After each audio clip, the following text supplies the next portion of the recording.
मित्रों नमस्ते। सर्वे जना सुखिनो भवन्तु। आज देश में जहां देखो वहां दक्षिण भारत में बीती हुई एक घटना के बारे में, शर्मनाक घटना के बारे में लोग चर्चा कर रहे हैं कि लड़कियां हिजाब पहनकर जा रहे हैं, उनको दौड़ा दौड़ा कर उनके ऊपर गंदा पानी छिड़कना आदि। ये भी एक हिजाब में भाग है।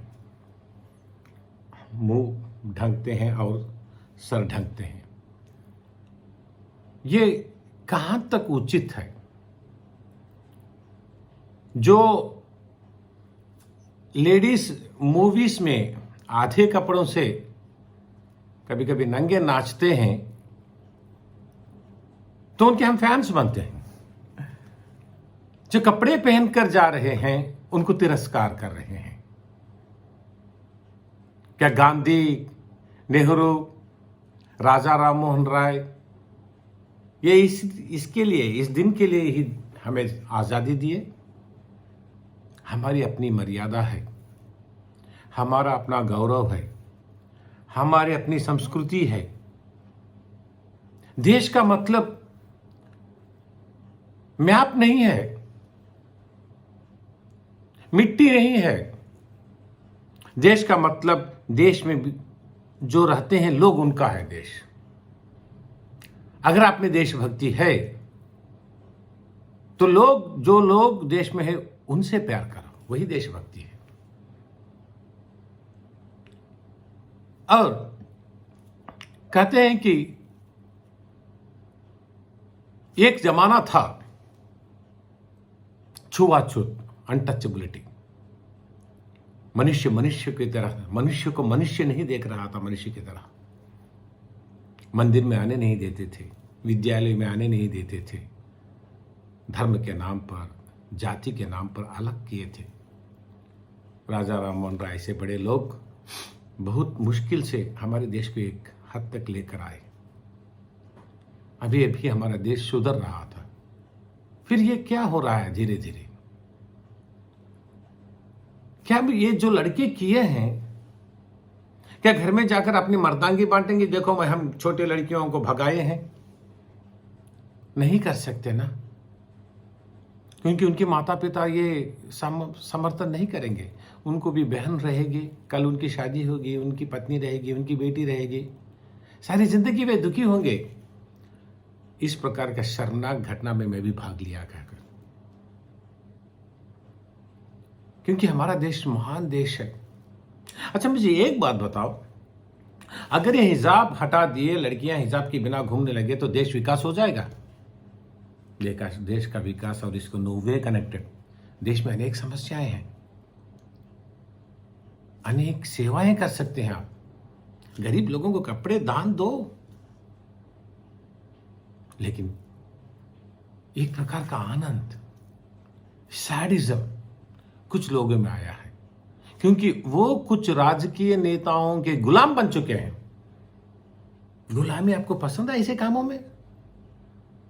कोई नेता बोल दिया, कोई पार्टी बोल दी, मुसलमानों पर अटैक करो, ये कहां तक उचित है? सुना है कि कहीं एक जगह कोरोना की वजह से किसी का डेथ हो गया तो कोई भी उसकी लाश को उठाने नहीं गई। उस समय अपना धर्म के साथ क्यों नहीं आया? जिसकी मृत्यु हुई उसके बेटे के सारे मुसलमान मित्र जाकर उनको हिंदू संप्रदाय के अनुसार दाह संस्कार किए। यही है सर्वधर्म एकता, यही है। हिंदू लोग मुसलमान को प्यार करना है, मुसलमान लोग हिंदू से प्यार करना है। क्योंकि मेरा देश एक छोटा देश नहीं है।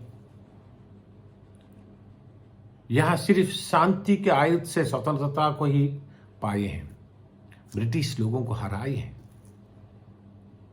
सोच लीजिए, सारा संसार भारतीय संस्कृति पर गर्व का अनुभव करता है। ग्रेट कल्चर, उस कल्चर को आप धीरे धीरे कम करना चाहते हैं। अरे culture is linked with our कपड़े। भारतवासी सारा शरीर ढके रहते हैं, Indian dress code is very good.